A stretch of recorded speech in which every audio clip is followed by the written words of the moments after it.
anh cái rồi mau ấy nè này về như giờ mình bỏ đây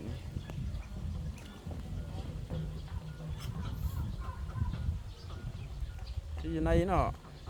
cái này nó mà cái nó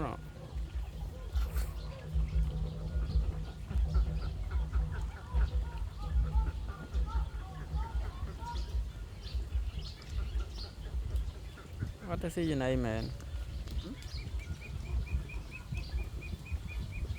và nó quật lăng bì lăng đỡ lại trong rồi